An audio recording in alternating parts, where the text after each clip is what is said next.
Labą. Dar palauksiu kelias akimirkas prieš pradedant.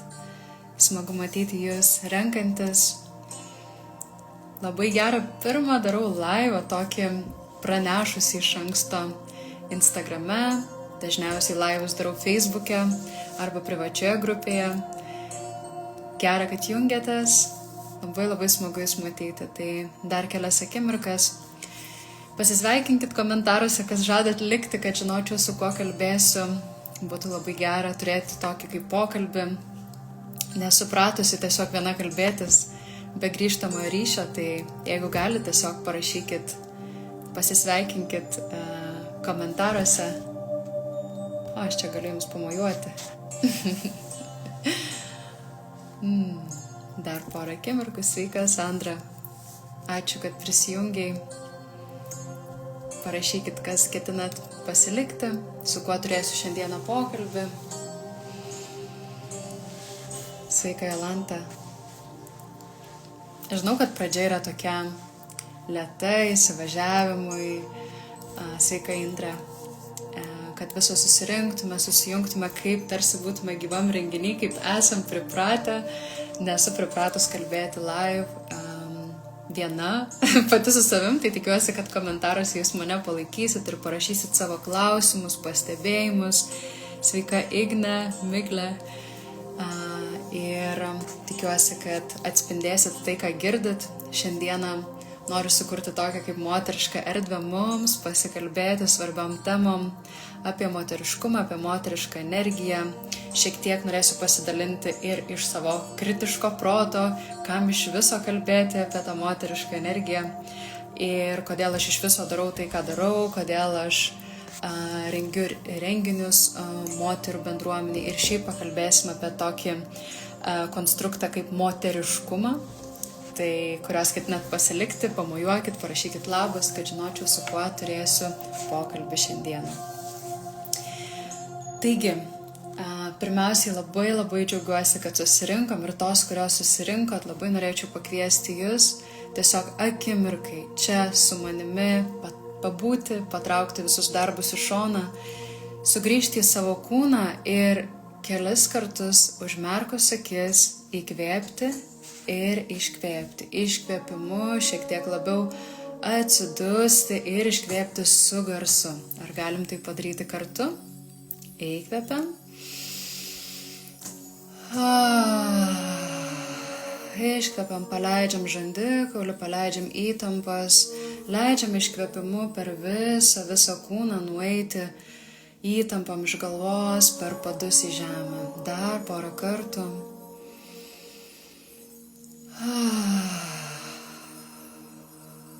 Ir dar vieną kartą kartu įkvėpkime. Ir giliau iškvėpkim su atodusiu. Ir dar vieną kartą kartu su rankom įkvėpkim. Ir su atodusiu iškvėpkim. Leiskim savo švelniai pajudinti kūną, pajudinti kaklą, pajudinti žandikaulį. Leiskim savo akimirkai sustoti ir tiesiog pasimėgauti šią akimirką ir kontaktu su savo kūnu. Tiek daug mūsų kūnas visą dieną dėl mūsų darė. Pajudinkim lengvai pečius, pajudinkim rankas, pajudinkim veidą, pajudinkim visą kūną, taip lengvai, subtiliai, be įtampos, kad kūnas pereitų į parasimpatinę nervų sistemą, į atsipalaidavimą. Leiskim šiek tiek švelniai savo pajudėti. Tikrai skirkit savo šią akimirką laiko. Pajudinkim rankas, pajudinkim veido raumenis, pajudinkim klubus, pajudinkim nugarą. Ir su iškvėpimu atpalaiduojam savo kūną.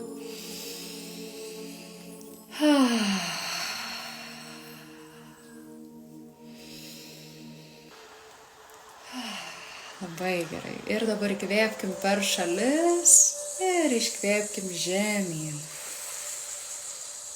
Dar porą kartų įkvepiu per šalis Iškvepiu per centrą. Ir dar kartą. Per šalis surenku energiją iš išorės į savo kūną, per visą kūną žemyn. Ir paglostykit švelniai save, galite paglostyti ir savo veidą.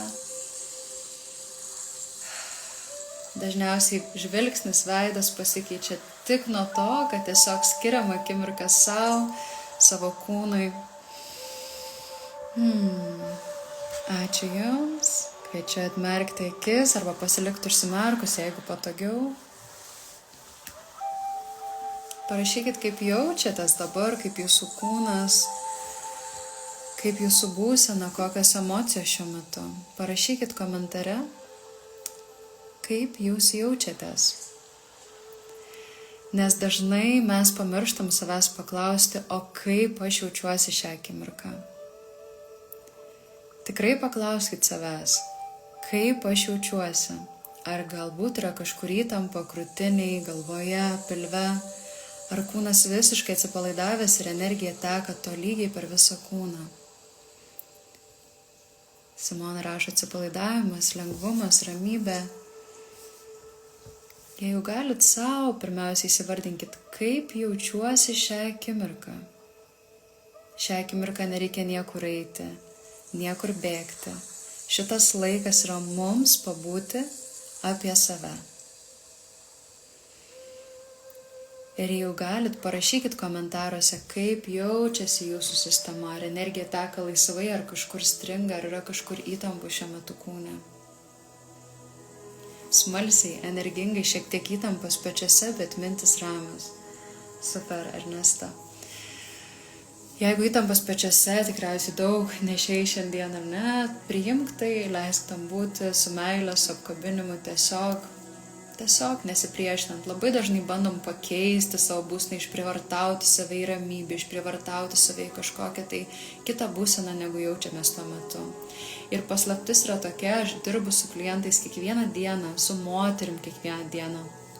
Ir pagrindinė problema yra, kad jos bando išprievartauti save į kitokią būseną, negu jaučia tuo metu. Tai jeigu šią akimirką priimtumėt tą būseną, kurioje esat, bent akimirką leistumėt savo pabūti ir nekeisti to, Jūsų kūnas Jums padėkotų. Nes labai dažnai mes kažką jaučiam ir sakom savo, aš neturėčiau to jausti, aš nenoriu jausti tų jausmų. Ir tada mes nutolstam nuo savęs ir dažnai sakom, aš nebežinau kas aš, ko aš noriu, kai iš tikrųjų mes žinom, ko mes norim, tik atprantam klausyti savęs. Sandra, jausmas, kad susigrąžinau energiją į savo kūną, lengvi virpusiukai, virpuliukai. Labai labai gražu. Tai kodėl iš viso svarbu kalbėti apie moterišką energiją, ar ne? Kodėl yra svarbu praktikos, kodėl yra svarbu ir iš vis kodėl aš tai darau, nes atrodo, aš esu moteris, ar ne? Tu esi moteris ir apie ką čia dar kalbėti, ar ne? Mes tiesiog esam moteriškos energijos įsikūnijimas. Ir šiais laikais apskritai labai labai daug kalbama apie vyrišką, moterišką energiją ir bandoma jas sulyginti. Bandoma pasakyti, kad moteris yra tokia pati kaip vyras. Yra labai gražu, ką mes moteris per amžius padarėm, ar ne? Čia per 100 pastarųjų metų kokį milžinišką pokytį mes padarėm. Ačiū visom feministėm, ačiū visom moterim, kurių dėka aš galiu eiti balsuoti, kurių dėka aš galiu nusipirkti butą be vyro leidimo. Aš galiu eiti gatve ir jaustis saugiai. Aš galiu gyventi viena. Ir įsivaizduojat, to niekada nebuvo istorijoje. Moteris negyvendavo vienos, nebent jos būdavo raganos, atsiskyrėlės arba išstumtos iš bendruomenės. Mes turim tiek daug teisių, mes moteris, esam laisviausias per visą istoriją, kiek yra buvę. Moteris niekada nebuvo tokios laisvos kaip dabar. Ir už tai mes galim pasidžiaugti. Tačiau kas nutiko, kodėl mes vis tiek jaučiamės sausos, kodėl mes jaučiamės nelaimingos? Ankstesniais laikais mūsų prosenelės jos buvo po priespaudą. Daugelis moterų per amžius buvo po priespaudą. Jos neturėjo savo balso, jos neturėjo savo teisų, būdavo išnaudojamos. Vyro balsas būdavo paskutinis. Dabar mes turim tolygų balsą su vyrais. Dabar mes galim reikšti save. Dabar mes galim realizuoti savo potencialą, mes galim daryti, ką norim, galim studijuoti, galim dirbti. Ir kodėl mes vis tiek nelaimingos? Gal galit jūs parašyti komentarį, kaip jums atrodo, kodėl moteris arba jūs nesat laiminga šiuo metu, kai tiek daug galimybių mes turim kaip moteris, ko per istoriją gyvenime nebuvo. Kodėl moteris nelaiminga šiomis dienomis? Ko jai trūksta? Kaip jums atrodo? Padiskutuokim, parašykit, kaip jums atrodo, kodėl moteris, nepaisant visų laisvių, yra nelaiminga. Ir moteris masiškai išsekę, sausos, moteris nevaisingos, labai didelė nevaisingumo problema. Ir tai yra milžiniški skaičiai. Moteris pradėjo konkuruoti su vyrais. Ar ne, moteris yra konkurenciniai kovoj būdamos santykiuose. Žinoma, jeigu prieš tai mes buvom užspaustos, mes neturėjom savo balso per amžius, faktas, kad dabar mes tarsi bandom atsižaisti ir atstovėti tą savo poziciją. Bet vyras ir moteris, jie nėra vienodi. Ir šiais laikais labai daug kišama mums visuomenės, kad moteris ir vyras yra lygus. Taip, mes esame lygus kaip žmonės, bet vyras ir moteris yra fundamentaliai skirtingi savo prigimtimi. Moterim reikia žymiai daugiau estrogeno negu vyram. Tai yra moteriško hormono. Vyram reikia žymiai daugiau, 10-20 kartų daugiau testosteronų negu moterims. Tai kas nutiko, kad mes ateinam savo testosteronų, vyrišką energiją ir kauname su vyrais? Ar tai mums tarnauja? Jurgita rašo, kad nes moteris prisiema daug daugiau atsakomybės negu anksčiau, ar ne? Nes moteris yra vyriško energijoje, Diana rašo.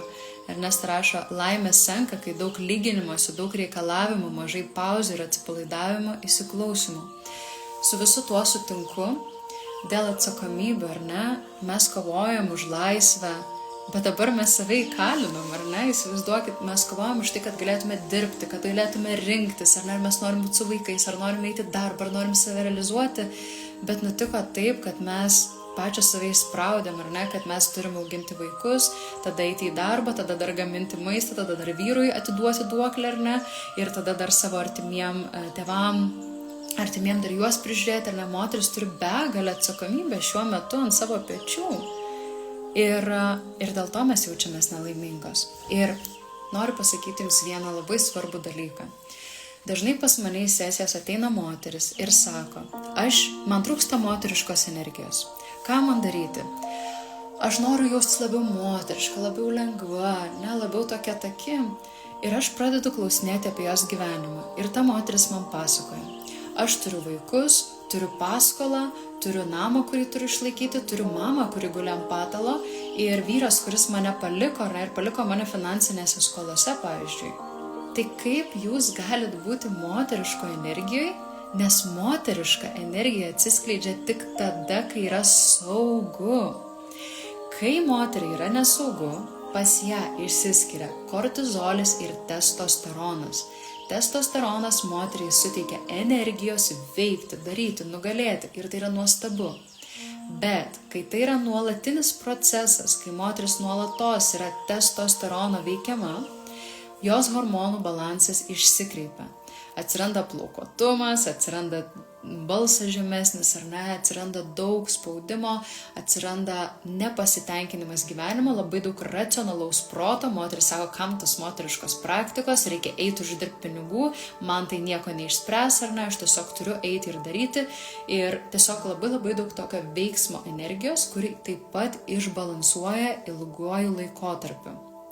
Taigi, kad moteriška energija atsiskleistų, pirmas ir pats svarbiausias faktorius yra saugumas. Jeigu nėra saugumo, jeigu nėra palaikymo, ar ne, moteris negali būti moteriško energijoje. O moteriška energija yra svarbi ne tik psichologiškai, bet ir fiziologiškai jos fiziologiniam kūnui, kad estrogenas gamintųsi, kad jinai būtų vaisinga, ar ne, kad estrogeno progesterono balansas būtų geras.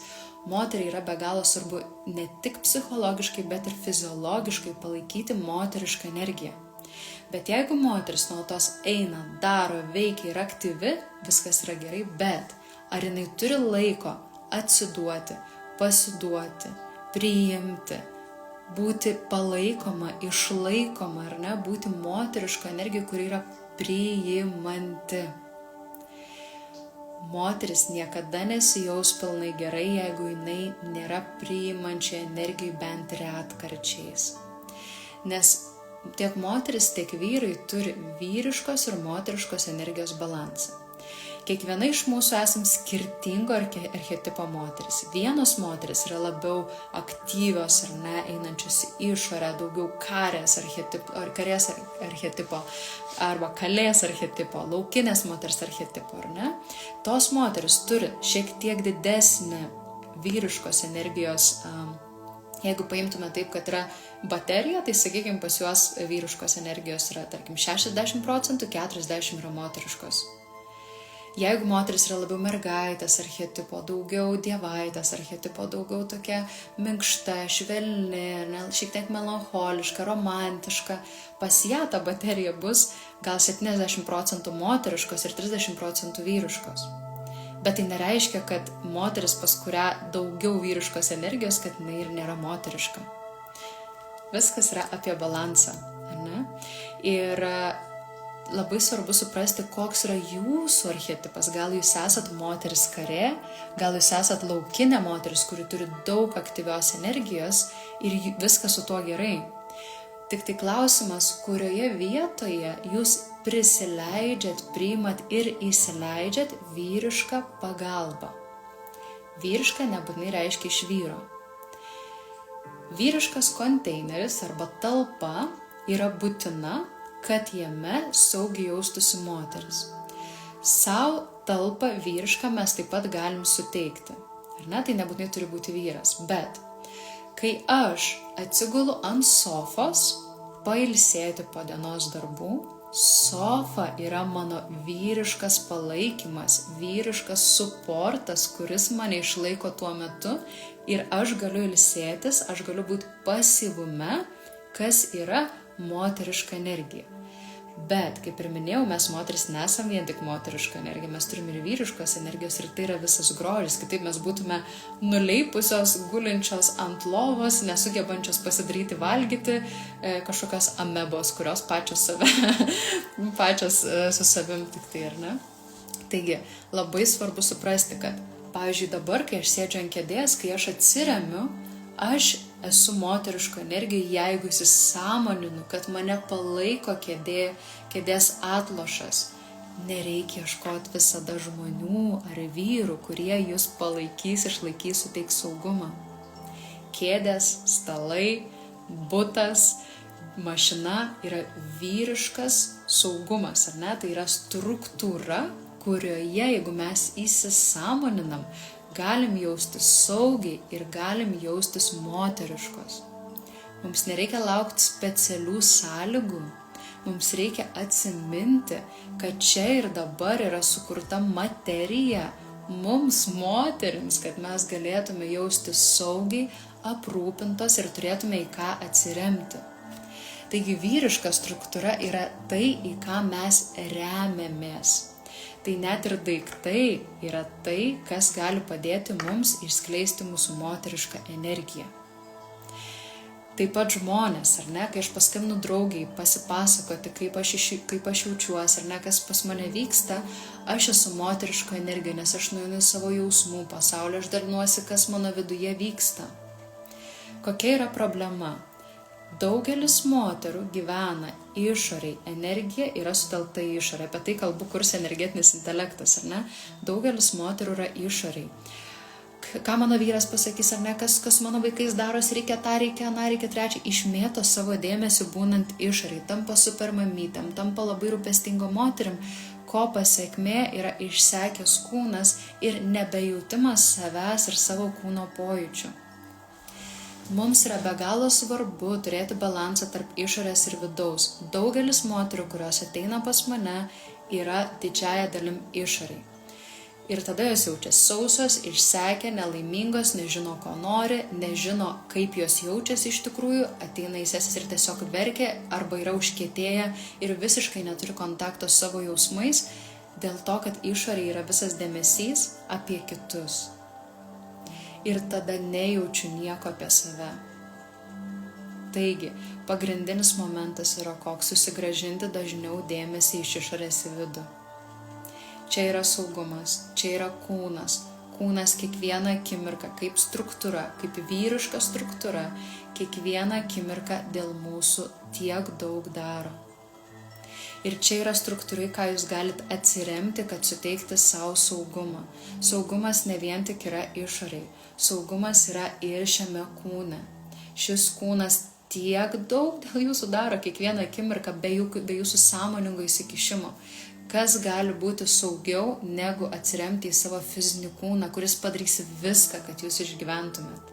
Tai yra vyriška struktūra, kuri gali padėti jums atsipalaiduoti ir mėgautis gyvenimu. Čia yra jūsų automobilis, kuriuo jūs važiuojat per gyvenimą.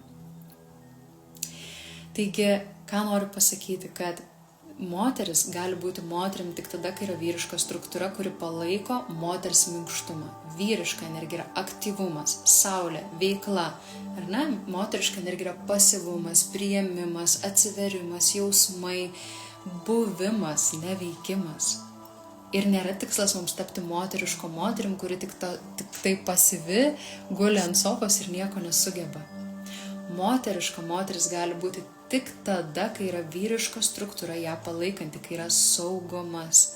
Kūnas yra vyriška struktūra, daiktai aplink yra mūsų vyriška struktūra, sistemos yra vyriška struktūra, į kurią mes galim atsiremti ir mėgautis. Parašykit, kaip jums tai girdisi, ar rezonuoja, norėčiau išgirsti jūsų atsaką ir dar paskaityti, ką jūs prieš tai rašėt. Turbūt esame vis dar nelaimingas, nes dažnai pačios savo daug ko neleidžiame, stabdome mūsų intuiciją, kuris sako, ko norime, bet bijome, neišdrįstame ir panašiai. Anksčiau už intuiciją mus degindavo, ne taip seniai mus degindavo. Ir čia mes kalbam ne apie 1000 metų, čia mes kalbam apie porą šimtų metų. Čia mes kalbam apie 100 metų, kai moteris buvo vis dar deginamos už savo intuiciją, išjautimus. Faktas, kad mes bijom savo intuicijas ir neleidžiam su jos klausyti. Pats gražiausias dalykas, kas gali nutikti, tai yra balansas tarp šitų dviejų vietų, ar ne? Tarp tėvelio, protelio, kuris saugo mus savo racionalumu, bandydamas išsaugoti, kad mes būtume saugios, ir dukrelės širdelės, kuri yra čia, kuri gali atsiverti, jausti ir priimti gyvenimą. Kai mes jaučiamės pakankamai saugios ir racionalus protas sako, kad yra saugu, tada tėvelis leidžia dukreliai išeiti į priekį ir dalintis savo jausmais. Jeigu protas sako, kad yra nesaugu, mūsų širdis užsidaro ir mes tampam racionalios, stiprios moteris, kurios vadovaujamės tik tai protu. Tada nėra vietos intuicijai. Tai vėlgi grįžtu prie to, mes turim telktis ties tuo, kas yra saugu, kas yra saugumas. Tik tada moteriška energija gali atsiskleisti ir žydėti. Sandra rašo, nes dažnas atvejis, kai vyrai nusimeta savo vyriškas atsakomybės, o moteris atrodo nebeturi pasirinkimų, nes jos viską gali. Ir vyrams labai patogu. Mano kiek kita įžvalgos pusė. Taip, vyrai dabar moteriškėja, ne ta prasme, kad neprisiema atsakomybės moteriškėja, bet jie tampa pasyvesni, nes išaugo moteriškos jėgos dabar kultas, ar ne, moteris yra įgalintos, empowered, jos įrodinėja savo jėgą, aktyviai iš vyriškos energijos gina tai, kas buvo iš jų atimta 1000 metų. Ir tai yra natūralu. Vis dėlto mes turim sugrįžti į savo moterišką energiją ir eiti ne iš savo jėgos įrodinėti vyram ir visam pasauliu, kad mes galim, bet iš savo galios, vidinės galios. Ne iš jėgos, iš galios.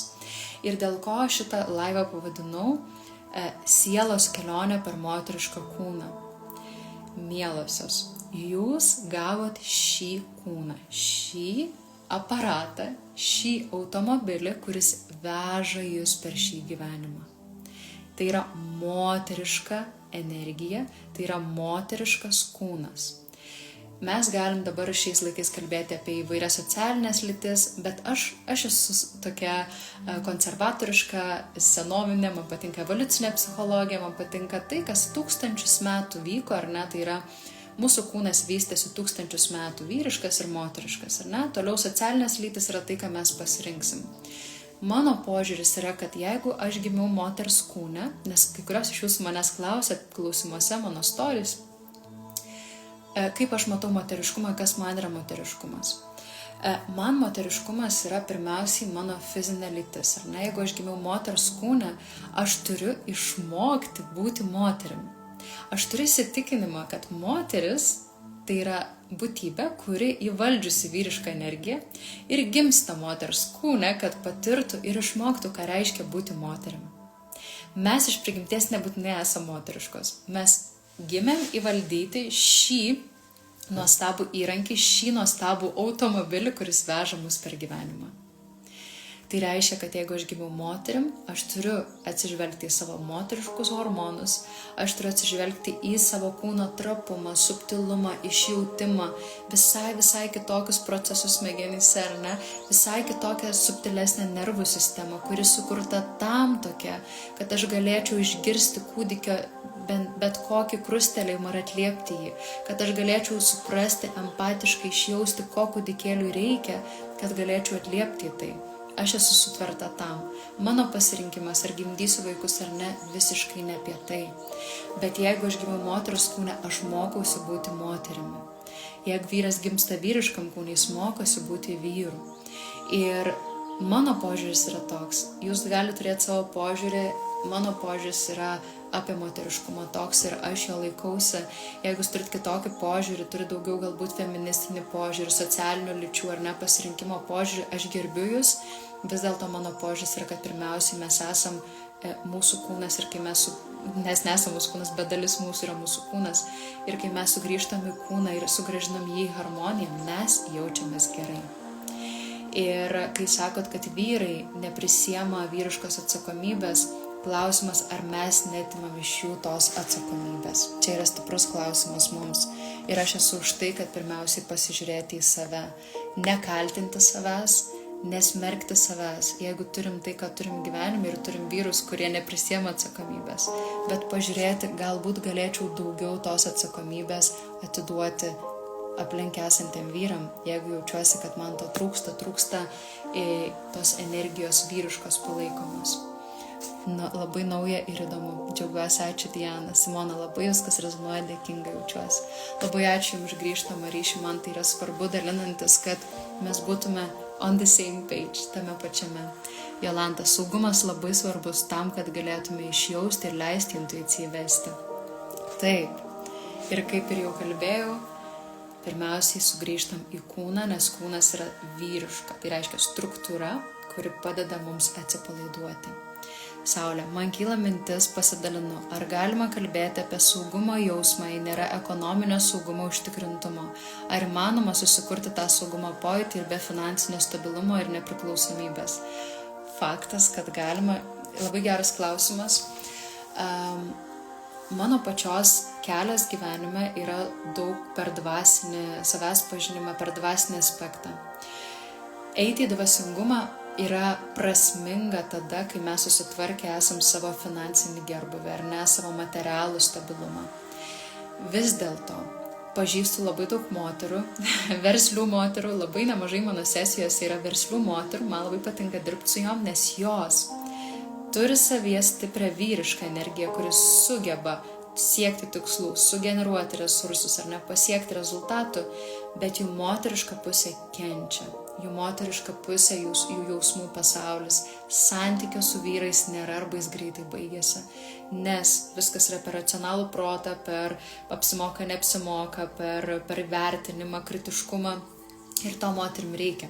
Nes moteris, kai sutinka su vyru, pradžioj turėtų perleisti per tėvelį protelį, kad tik tada vyras galėtų pasiekti dukrelę širdelę. Tai čia yra tiesa. Bet vis dėlto tos moteris, kurios užtikrina savo stabilumą finansinį, ekonominį, jos jaučiasi drąsiau, jos suteikia savo tą struktūrą vyrišką ir tada gali mėgautis, atsipalaiduoti ir jausti saugiai. Bet vienas labai svarbus momentas, kurio noriu pasidalinti. Moteris, kurios bijo, kad jas labai neretas atvejis. Tarp kitko, manau, didžioji dalis moterų išsiskirtų su savo vyru, jeigu būtų nepriklausomas finansiškai. Daugelis moterų sesijose sako, aš bijau, kad vyras mane paliks, aš bijau, kad išsiskirsiu, dėl to aš turiu užtikrinti pirmiausia savo finansinį saugumą ir stabilumą, kad aš išgyvenčiau, jeigu vyras mane paliks. Žinot ką? Jeigu jūs busit moteriškoj energijai, reiškia priimanti, maži šansai, kad jūs paliks. Nes šitam pasaulyje labai trūksta moteriškų moterų. Ką reiškia moteriškų moterų? Tų, kur ne viską gali, arba tų, kurios gali viską, bet leidžia vyram pasirūpinti jomis. Vyriška prigimtis ir natūra yra rūpestis. Kai mes būnam savo vyriško energijai, mes irgi norim pasirūpinti, esam nepriklausomos, ar nenorim gelbėti kitus. Bet moteriška energija, kai aš kalbu energija, aš nekalbu moteriškumas iš principo, mes jau išsiaiškinom. Moteriškumas apima ir vyrišką, ir moterišką energiją. Bet kai aš kalbu apie energiją moteriška energija yra pasyvi. Jeigu jūs perėsit į atsitraukimą, pasyvumą, priėmimą, ne kvailumą, aš nekalbu apie kvailumą, moteris tik būdama stipri ir turėdama stiprią vyrišką energiją gali atsiduoti. Kitaip jinai pasiduoda, o pasiduodanti moteris yra nieko verta. Moteris, kuri yra stipri ir turi stiprią savo ašį, tik tada jinai gali iš tikrųjų atsiduoti ir priimti, nes ji žino, kad jeigu vyras darys kažką, kas jai nepatinka, jinai galės pasakyti stop, čia yra riba, ar ne? Tik tada, kai jinai turės stiprią vyrišką vidinę palaikomąją ašį. Kitu atveju jinai bus pasidavus, kitu atveju jinai bus tiesiog kilimėlis. Ir tada sakys, manęs negerbia kiti vyrai neprisiema atsakomybės, vyrai yra kažkokie tai blogiečiai. Tai pirmiausia, jeigu jūs būsit moteris, kuri yra moteriška, kuri turi stiprią savo ašį ir sugeba užleisti vietą, jie pasirūpinti, pirma, maži šansai, kad jūs liksit viena. Antra, jeigu jūs liksit viena, moteris, jūs pabandykite atsakyti man į klausimą, kuriai moteriai didesni šansai išgyventi? Čia atsakant jūsų klausimą. Ar ta moteris išgyvens labiau, kuri viską gali ir moka pasirūpinti savim ir lieka su 2 vaikais paskolą ir pati išmoka kas mėnesį ar ne, aria, dirba, eina per negaliu, nepriima pagalbos iš nieko, nes jinai rodys visiems, kad jinai gali net po skyrybų išlaikyti save? Ar moteris, kuri yra priėmime ir kai jinai lieka viena, jinai gali paprašyti pagalbos, jinai atsiremia, jinai priima, jinai yra dėkinga už pagalbą, jinai nebijo priimti vyrų dėmesį, jinai nebijo priimti vyrų energijos, jinai nebijo priimti pagalbos, bet ne iš to, kad jinai pasiduoda, bet iš to, kad jinai atsiduoda ir pasitiki, kad gyvenimas yra saugus ir kad jie bus pasirūpinta. Kaip manot, kuriai moteriai didesni šansai išgyventi? Parašykit komentare. Pirmai moteriai ar antrai? Parašykit 1 arba 2. Pirma moteris yra ta, kuri pati viską gali ir nepriima kitų pagalbos, ar kita moteris, kuri gali pati, bet jinai yra atvira priimti, nes jai labai gera, kaip padeda kiti žmonės. Antras atvejis. Tai va, pati paklausė Saulė, pati atsakė. Aš irgi turiu tokį įsitikinimą. Antras. Taip, aš irgi turiu tokį įsitikinimą iš to, ką mačiau asmeninėse sesijose. Ir man buvo nuostabu ir gera tai pamatyti ir kalbėjau su draugė apie tai ir pati esu šitam įsitikinime. Kai moteris viską gali pati, jinai nepriima pagalbos, nėra vietos vyrui šalia jos. Nėra jam ką duoti pasirūpinti ją. Aš nekalbu, kad vyras turi ten finansiškai būtinai išlaikyti 100%, čia yra jūsų nusprendimas poroje.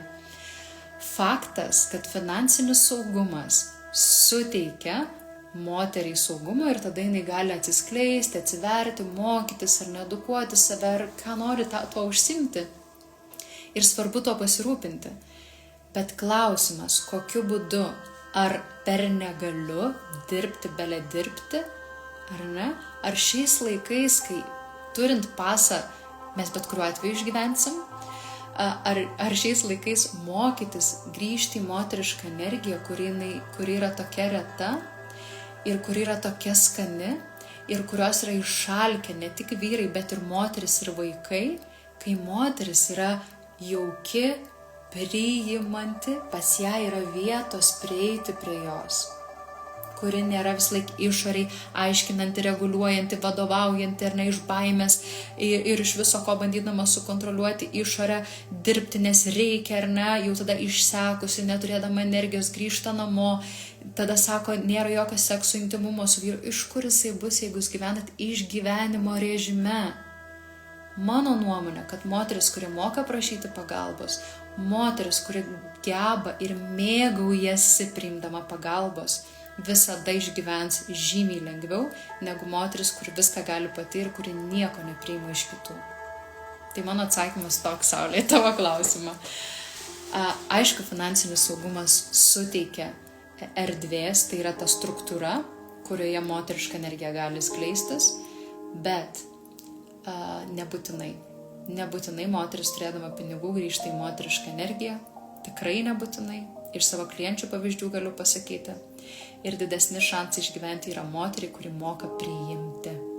Nes kiek aš esu gyvenime visokių eksperimentų darius, aš esu darius eksperimentų eiti per gatvę ir prašyti pinigų, ne prašyti paskolinti, bet prašyti pinigų. Aš darydavau eksperimentus dėl to, kad nulaužiau savo įsitikinimus, kad pasaulis yra nesaugus. Ir aš supratau, kad pasaulis yra saugus ir aš testavau, kokia energija ateinant pa žmonės aš galiu paprašyti ir gauti ir koks yra mano atsakas.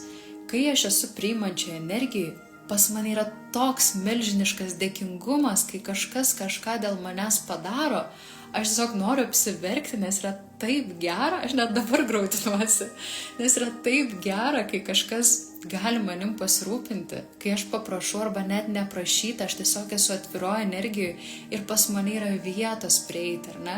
Yra vietos, kaip pasiekti mane. Ir tada aš jaučiuosi dėkinga. Bet jeigu aš einu per man reikia, tu privalai, aš neišgyvensiu, ar ne, nes pasaulis nesaugus ir tu irgi nesaugus greičiausiai ir tu man neduosi to, ko man reikia, jeigu man ir duoda žmogus, aš esu reikalaujančia energija ir aš nejaučiu dėkingumo. Aš tada galvoju, kad ir kiti turi manim pasirūpinti. Aš tada galvoju, kad ir kiti man turi kažką duoti.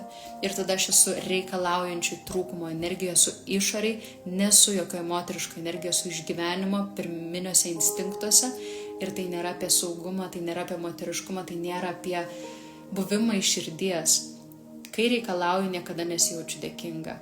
Kai priimu ir esu atvira ir paprašau laisvai ar ne iš tos priėmimo energijos, vadinasi, kai mano kūne yra vietos priimti, aš jaučiuosi be galo dėkinga ir mane graudina vien apie tai kalbant. O kaip išvengti jausmo, kai tave verčia jausti skolingą? Pirmiausiai, niekas negali versti mūsų jausti skolingom, kiti žmonės gali turėti savo jausmus, bet jeigu aš turiu nepilnavertiškumo kompleksą, jeigu aš jau nematau savo dovanų kaip moteris, kad mano buvimas, mano energija, mano emocijos yra dovana pasauliu, jeigu aš nematau savęs kaip dovanos, kaip papildančios ar ne pasauliui savo grožių, savo energiją, savo žiniomis, savo išmintim moters, tai bet kas man sukurs jausmą, kad aš esu kalta, kad aš skolinga ar ne kažko. Tai niekas negali priversti mūsų taip jaustis. Kiti žmonės gali tik priminti mūsų nesaugumą, mūsų nemeilę, mūsų nevertinimą savęs. Ir jeigu tas žmogus sako, ar ne, dabar tu man skolinga, okei, ačiū tau, kad tu man paskolinai, ar ne, jeigu tai buvo paskolinimas. Aš pabandysiu, kaip galima greičiau atiduoti, ar ne? Ir aš tą suprantu, kad tas žmogus man tiesiog paskolino ir aš esu atskaitinga, ar ne? Aš žiūriu, kaip man grąžinti, aš jungiu savo vyrišką pusę ir aš einu į tą struktūravimą, kaip aš galėsiu grąžinti tą skolą. Bet jeigu žmogus duoda ir tada verčia jausti skolingą, tai nėra davimas, tai yra paskolinimas. Ir geriausia yra, kai skolinat patys, tai neskolinti, o duoti tiek, kiek nebūtų gaila. Ir priimti tiek, kiek galit. Žinot, kiekviena iš mūsų mes turime savo talpą. Jūs galit net pagalvoti dabar, pinigais yra lengviausia matuoti. Čia nėra tik apie pinigus, čia yra apie savybės, apie energiją, bet kiek jūs dabar galėtumėt priimti pinigų? Tiesiog, kad jie ateitų, nesvarbu, iš vyro, iš moters, iš kažkokio paveldėjimo, iš kažkur, ar ne? Kiek jūs galėtumėt priimti materialiai, ar ne? Tai yra pinigų. Ir kai jūs paklausėt savęs, ar ne, iš karto ateina suma kažkokia. Tiek jūs turit dabar šiai dienai talpos priimti energijos. Pinigai yra tik energija. Mes čia nekalbam apie pinigus, bet pinigai yra tik tai vertinimo vienetas, ar ne? Kiek aš galiu įsileisti skaičių, ar ne, vienetų energijos į save šiuo metu. Mes galim priimti tik tiek, kiek turim talpos savyje. Ir jeigu mūsų talpa yra maža, mes galėsim priimti tik labai nedaug. Ir jeigu kažkas duoda mums daugiau, mes jaučiamės kaltos, nevertos, norim grąžinti, jaučiamės skolingos, norim kuo greičiau nusimesti atsakomybę arba netgi pabėgti nuo to žmogaus, kuris duoda mums daugiau meilės, daugiau pinigų, daugiau resursų, daugiau dėmesio, negu mes galim pakelti. Ar pažįstama? Kai mes savo norų pabėgam nuo to, kas duoda mums daugiau, negu mes galim pakelti. Vadinasi, mūsų talpa yra tik tiek. Šiuo metu yra tik tiek. Ir reikia su to sutaikyti ir tą priimti. Šiuo metu talpa yra tik tokia. Ok, make sense, visai iš kitos pusės tai pamačiau dabar. Valio, ačiū Gabrielė už refleksiją. Gerai, tiek užsivedžiau, užsikalbėjau. Gal yra dar klausimų, gal norit kažką paklausti ir pasidalinti, kas jums rezonuoja iš to, ką kalbu. Dar turiu neatsakytų jūsų klausimų, kuriuos tu atsakysiu, turiu užsirašysi čia. O kaip padidinti talpą savyje? Pirmiausiai, vis daugiau leidžiant savo. Elementariai, bet ko, nežiūrint, kieno talpą jūs norit padidinti. Jeigu jūs norit padidinti pinigų talpą, ar ne, jūs leidžiat savo vis daugiau priimti, tai reiškia vis daugiau įvertinant savo paslaugas, vis daugiau paprašant už savo paslaugas arba einant ten, kur jūs vertina finansiškai atitinkamai. Jeigu jūs norit didinti dėmesio talpą, jūs pirmiausiai turit duoti dėmesio savo. Be kaltės, tai reiškia, kad duoti savo truputėlį daugiau negu yra įprasta. Aš asmeniškai nežinau geresnio būdo negu pokalbio su savim. Aš kiekvieną dieną savo sakau, Dienyte, aš čia su tavim, aš matau, kad tau liūdna darosi, aš suprantu, dėl ko tu liūdi ir aš esu čia tavo pusėj, aš tave myliu, tu esi mano VIP numeris 1 ir aš padarysiu dėl tavęs viską, ką galiu šią akimirką. Aš pabandysiu padaryti viską, ką galiu ir aš esu tavo pusėj, tu esi numeris 1. Kai man kažko trūksta, dėmesio, aš pirmiausia duodu savo tokiu būdu. Aš iš karto atsipalaiduoju, kai turiu pokalbį ir kontaktą su savim. Tada žiūriu, klausiu savęs, kokiu būdu aš galėčiau dar duoti dėmesio savo, kuris būtų kokybiškas, kad aš jausčiau, kad aš esu mylima. Ir tada dažniausiai ateina žinojimas, ką aš turėčiau padaryti ir aš taip, jeigu padarau, aš jaučiu labai gerą jausmą, jaučiuosi prasiplėtus, ar ne? Tai talpą mes didinam truputėlį leidžiant savo daugiau, negu yra įprasta ir truputėlį duodant savo daugiau, negu yra patogu. Ir bus toks jauduliukas malonus, kai gaunat šiek tiek daugiau, negu yra įprasta, bet jeigu per daug, yra negerai, nes jūs pačios pradėsit atstuminėti tai nuo savęs. Dėl to svarbu truputėlį daugiau, negu jums yra įprasta. Taigi, jūsų klausimai dar buvo keli apie tai, kaip atrodo subalansuota vyriška ir moteriška energija. Tai jau šiek tiek atsakiau tai. Kai moteris turi tiek jėgos ir vidinį palaikyto, tai yra vyriška struktūra, kad gali leisti moteriškai energijai tekėti. Tai vadinasi, kai yra ir ašis, užtikrintumas, gebėjimas nubrėžti ribas, pasakyti ne, kai yra vyriška energija ar ne, kuri suteikia struktūrą ir saugumą. Ir tada, kai aš žinau, kad aš esu stipri, tik tada aš galiu atsiduoti ir būti moteriška. Ir galiu mainytis tarp tų rolių. Ir galiu būti skirtingam savo archetipe. Kartais galiu būti kalė, kai reikia atstovėti aiškiai ribas. Kartais galiu būti mergaitė, švelni, pažeidžiama, apsiverkus ar ne, išsakyti savo jausmus, savo jautrumą, subtilumą, išreikšti savo emocijas, ar ne, pasidalinti savo jausmais, būti romantiška. Kartais galiu būti laukinė moteris, visiškai laukinė, ugninga, reiškinti save, ar ne, aistringa, gyva, atstovinti, palaikanti, ar ne, atstovinti ribas, ta prasme, kad palaikanti savo artimus žmonės, ar ne, kovojanti už juos, jeigu reikia, nepaisoma, nesustabdoma. Ir kartais galiu būti dievaitė, šventikė, kai esu visiškai savo kūrybinėje energijoje, savo dvasinėje energijoje, kai esu pasijungus su ciklais visatos, kai esu pulsuojanti ar netekme, kai per mane praeina intuicija, išmintis, žinojimas, kai praktikuoju ar ne meditaciją, maldą. Meditacija yra vyriškas dalykas, ar ne? Malda yra moteriškas dalykas, tai yra kažkokie žodžiai ir yra palaikymas, yra apkabinimas, ar ne? Siuntimas energijos kitiems žmonėms. Tai yra, kai jūsų žingsniai, jūsų gestai, jūsų visas kūnas laimina žemę tiesiog einant, kai jūs esat kontakte, esat atjautoj, ar ne, ir jūs kvėpuojat, ir jūs esat kontakte su 1000 dalykų aplink jūs tą akimirką. Šitus visus archetipus mes tyrinėsim kitą savaitę, prasideda kursas moterim ekstatinė moteris ir mes tyrinėsim šitus archetipus per šokį. Nes kuo aš tikiu, tai kūnu, ar ne? Ir mes kaip moteris, kaip ir minėjau, turim moterišką struktūrą, moterišką kūną. Mes turim išmokti jį valdyti.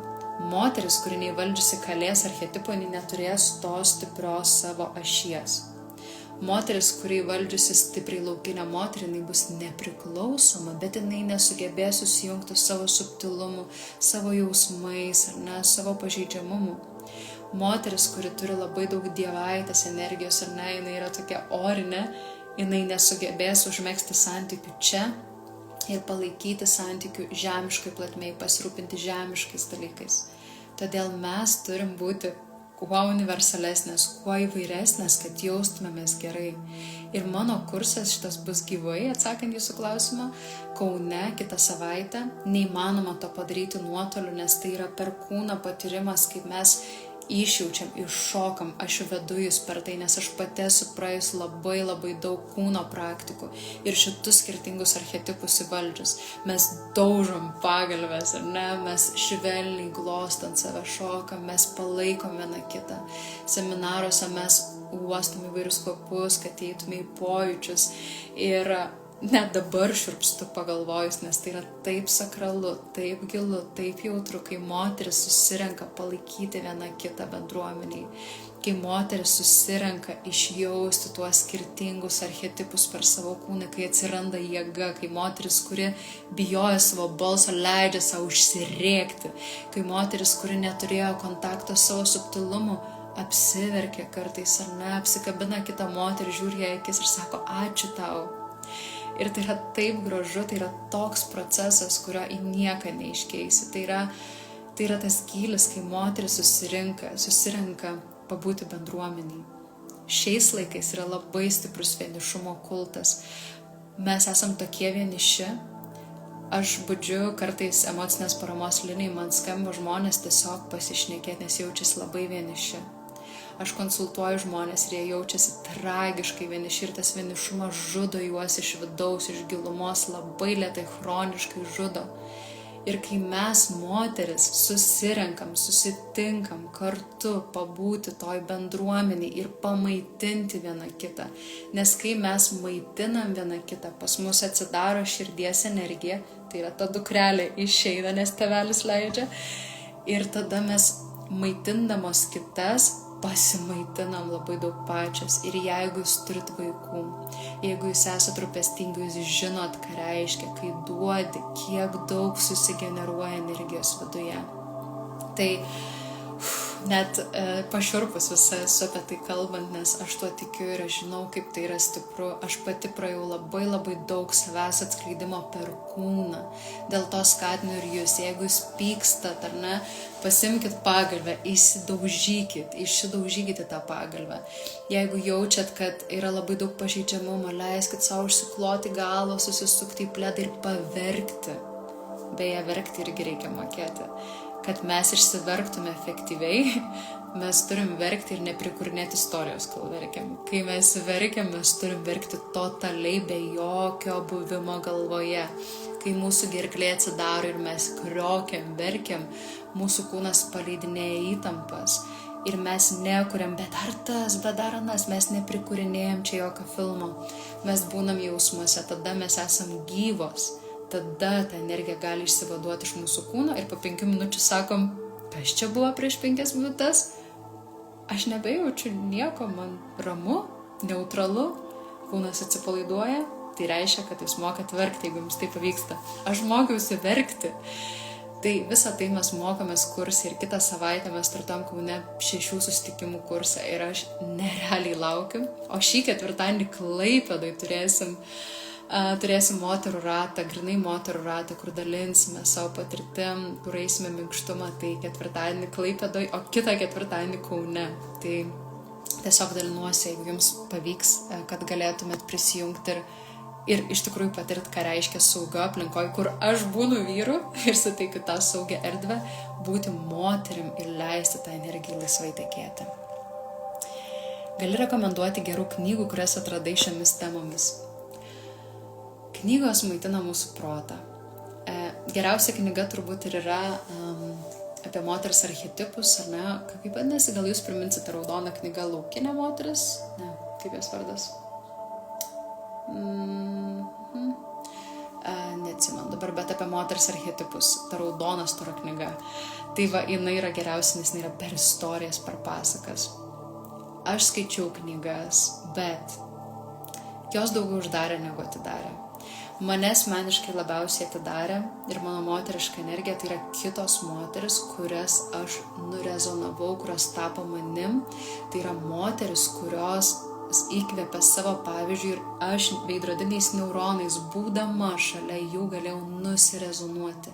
Aš netikiu protų, kažkaip bandymų tapti moteriška, nes visos teorijos uždaro mus nuo savo kūno pajutimo ir kontakto su kūnu, kas yra pats svarbiausias dalykas. Protu pas mane ateina į sesijas moteris, kurios dalinasi įvairiom teorijom, ką reiškia būti moterim, kaip jos nėra moteris, ko joms dar reikia, kad jos būtų moteris.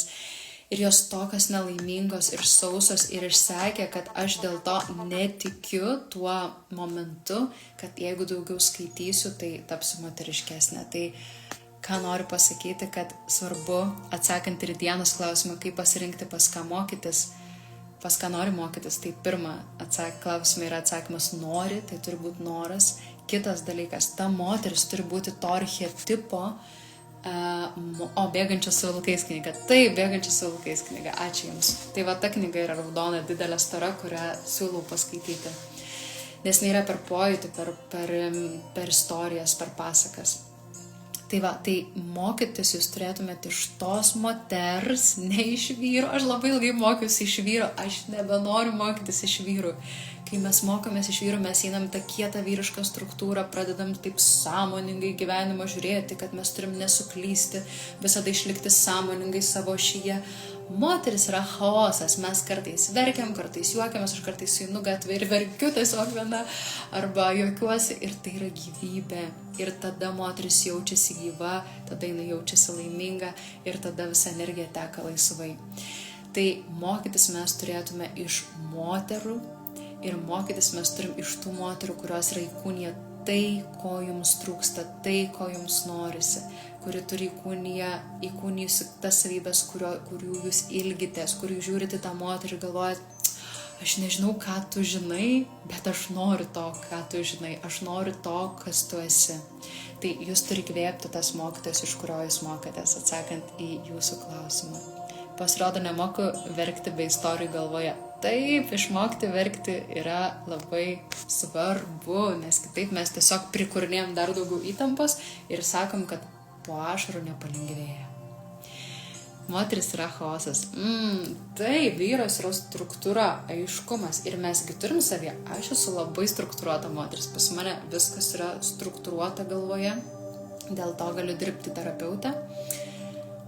Bet šalia to aš sąmoningai turėjau sugrįžti į moterišką energiją, kad leisti per kūną, ar ne, išjausti, pajausti, turėti tą intuiciją ir tiesiog mėgautis gyvenimu, nes aš negaliu mėgautis gyvenimu iš galvos. Aš iš galvos gyvendama galiu tik tai išgyventi, bet būdama kūno aš galiu mėgautis, būdama kūne. Tai apie tai. Ir dar jūsų klausimas buvo... kokia moters funkcija santykė su vyru? Žinot, moteris nėra daiktas, kad turėtų funkciją. Pirmas dalykas. Mes, moteris, pirmiausiai turėtume papildyti kažkuo vyro gyvenimą, ar ne? Santykė su vyru mes papildom savo žiniomis, savo išmintimi, savo protu, savo jausmais, savo kūnu. Bet pats svarbiausias dalykas yra tai, jeigu mes norim vyriško vyro šalia, tai reiškia pereiti į moterišką energiją. Ne visada, ar ne, mums reikia būti ir vyriško energijų, kai reikia kovoti, kai reikia vaikus auginti, mes esam vyriško energijų, nes mums reikia keltis, reikia maitinti, reikia išlaikyti tą struktūrą vaikui, kuris tuomet yra moteriško energija, yra priimantis. Tai mes motinystėje esam vyriško energijoje didesnę dalį. Ir yra išmintis mokėti persijunginėti tarp šitų vyriškos, moteriškos energijų. Ir jeigu norim vyriško vyro, tiesiog būkim moteriškos moteris. Nereikia apsimesti, būti kvailom. Mes turim dalintis, mes turim būti partnerės pirmiausiai, jeigu norim pasitikinčio savim vyro, o ne tiesiog tokio, kuriam reikia moters trofėjų šalia. Ne? Jeigu mes norim vyriško vyro, kuris norėtų lygiavertės moters, mes turim būti išmintingos, protingos, ar ne? Bet išmintis moters yra žinoti, kada įsijungti jausmą, kada įsijungti protą, o kada įsijungti kūną ir savo sensualumą, seksualumą. Čia yra išmintis. Išmokti valdyti. Neiti į santykį tik per protą, buvimą gera draugė, ar ne, gera pašnekovė, ar eiti tik per jausmus, kai pametu kontaktą su jam ir visiškai įkrentu į vyrą ir nebelieka manęs ir aš ten gyvenu vyro gyvenimą, ar eiti tik per savo fizinį kūną, seksualumą, viliojant, ar ne, paimant vyrą per seksualumą, nes tai irgi nenuves į ilgalaikį santykį. Tai moteris santykė su vyru, jos paskirtis, funkcija, kaip jūs pavadinat, mano nuomonė yra sugrąžinti vyrą prie to, ko jis neturi. Tai jeigu jūs esat su vyru, kuris yra labai intelektualus, tai jūsų tikslas yra grįžti į savo jausmą, kad atsverti tai. Jeigu vyras yra intelektualus, sugrįžti į kūną, kad atsverti tai, ar ne, ir atvesti į tą kontaktų su savo kūnu, su sensualumu, su kūniškumu, seksualumu, ar ne, pajusti žemę, mėgautis kartu tuo.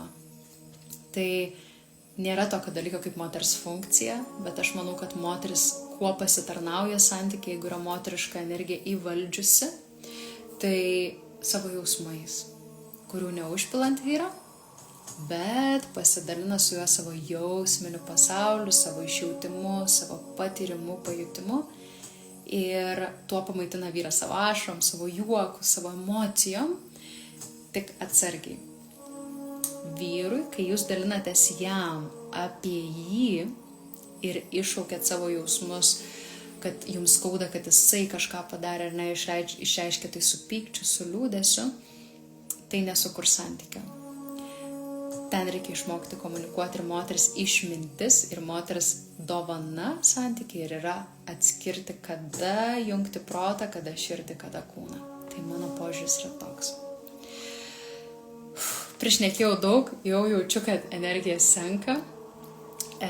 Pasidalinkit vieną žinutę, ką gavot šiandieną, ką išsinešat su savim, ar tai buvo tik per protą klausimas, galbūt įsinešėt pojūtį, galbūt įsinešėt kažkokį praturtėjimą savyje, parašykit prašau komentarą.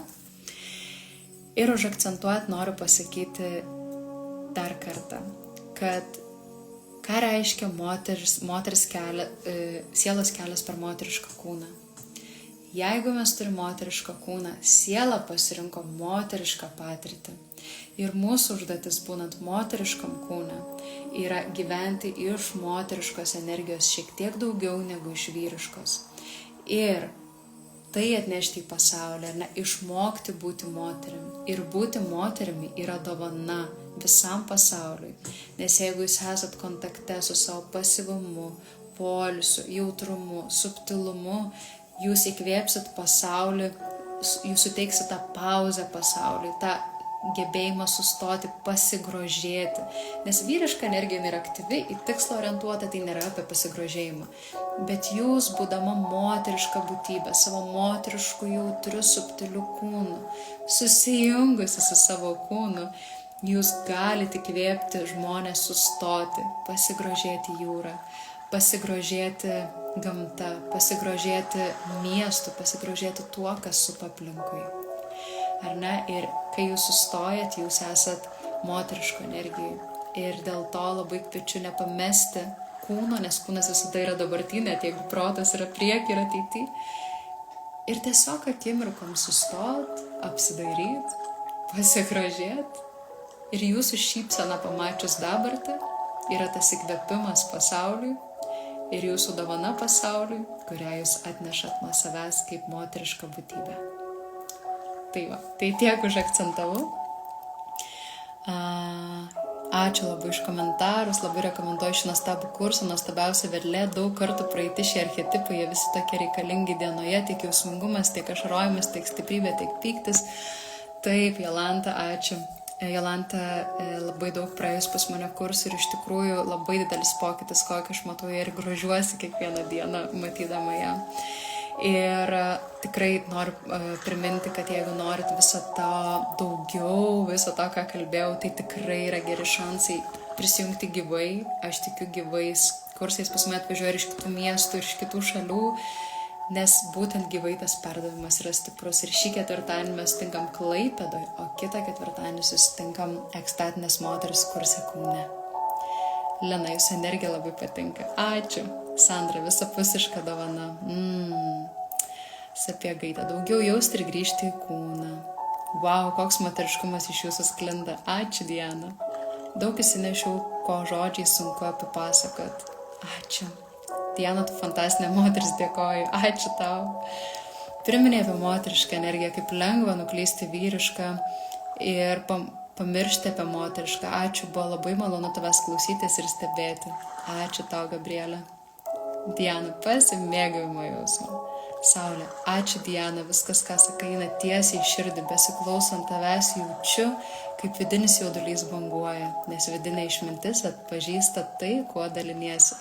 Taip, čia yra tikslas klausyti savo kūnu, tada atpažįsta mūsų vidus ir mes rezonuojam ir prisimenam tą savybę savyje.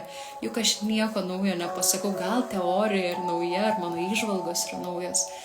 Bet energija yra tai, ką jūs turit viduj. Ir mano energija, kai aš esu savo išsiskleidime, pažadina jūsų energiją. Ir kai mes susitinkam specifiškai tam, ar ne, seminarus, kursus, mes pasikraunam. Todėl reikalingos moteriškos praktikos, todėl reikalinga bendruomenė, todėl aš ir buriu moteris. Nes tai yra be galo stipru. Mes susitinkam pabūti savo jausmuose, savo kūne. Ir tai lieka, ir jūs prisimenat vis dažniau. Jeigu paskiriat tam laiko, tai lieka jūsų patirty. Ir vieną kartą, kaip sako, kam nueiti tą vieną seminarą, jeigu grįžus tas pats? Ne tas pats. Nes jūs jau turit patirti savo kūne.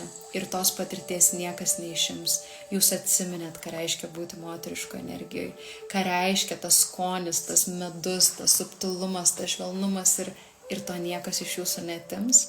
Ir kai bus sunku, jūs atsiminsit ir jums pavyks sugrįžti vien per kūno pojūtį ir atsiminimą. Ačiū Vanesa, ačiū Lina, klausyti jūs taip įdomu, kaip nusiraminimo šaltinis. Ačiū labai. Ernesta, ačiū Diana, jaučiu kaip gerai, tai moteriška energija, mokytis ją valdyti. Ačiū. Indre, ačiū ir tau. Ačiū jums mielosios, lauksiu gyvų susitikimų su jumis ir online. jeigu jums įdomu, kad dažniau prisijungčiau online ir tiesiog pasikalbėtume ir turėtume tokio įkvėpimo kartu, aš labai mielai pasidalinčiau tuo su jumis. Tiesiog parašykit man asmeninę žinutę ir mane tai paskatina daryti tokius laivus dažniau. Man atrodo, kad svarbu turėti prie ko prisijungti, jeigu mano energija jums rezonuoja ir atsiminti tą energiją savyje. Tai ačiū jums dar kartą, būkit palaimintas ir dar vieną kartą įkvepiam. Iškvepiam dar kartą.